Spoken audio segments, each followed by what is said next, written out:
యాండి ఎలా ఉన్నారా? మీకేంటండి బ్రహ్మాండంగా ఉండి ఉంటారు. మీ అందరి కోసం మన పరసవారిది పెళ్లి కబురెట్టుకొచ్చాను. ఓ పాలి మీ సివిటి పడేయండి.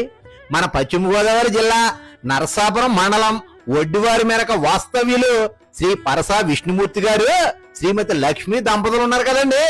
వాళ్ళ పెద్ద అబ్బాయి చిరంజీవి నరసింహరావుది పెళ్ళండి. చూసారు అబ్బాయిని? రాముడు మంచి బాలుళ్ళ నవ మన్మధుళ్ళ కళకళ్ళ ఆడిపోతున్నాడు. ప్రజలందరినీ కాపాడేది మా అంతర్వేది లక్ష్మీ నరసింహస్వామి అయితే ప్రజలందరి దృష్టిలో మంచోడుగా ఉండేది మా నరసింహరావేనండి. అసలే మా వాడికి సిగ్గెక్కువండి బాబా. పెళ్ళనేసరికి మరీ సిగ్గుపడిపోతూ ఫోటో తీయించుకున్నట్టున్నాడు. ఏదేమైనా పెళ్ళంటే ఆ మాత్రం సిగ్గుంటది కదండి. చూసారా, మాటల్లో పడి అమ్మాయి ఎవరో చెప్పనేలేదు కదా. మన కేపీపాలెం నార్త్ లోని కందులపాటు వారి మేరకు వాస్తవ్యులు శ్రీ గన్నాబొత్తుల యేసు గారు శ్రీమతి ఆదిలక్ష్మి దంపతుల ఏకైక కుమార్తె చిరంజీవి లక్ష్మీ సౌభాగ్యవతి దేవితో పెళ్ళండి.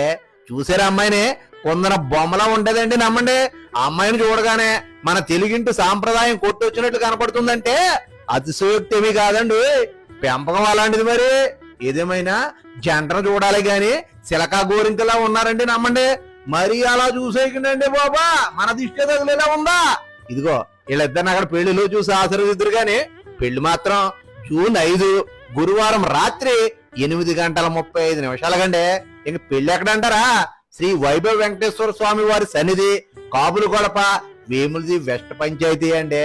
అలాగే విందు జూన్ 5 గురువారం ఉదయం 11 గంటల నుండి మా స్వగ్రహం ఒడ్డువారి మెరకలోనండి.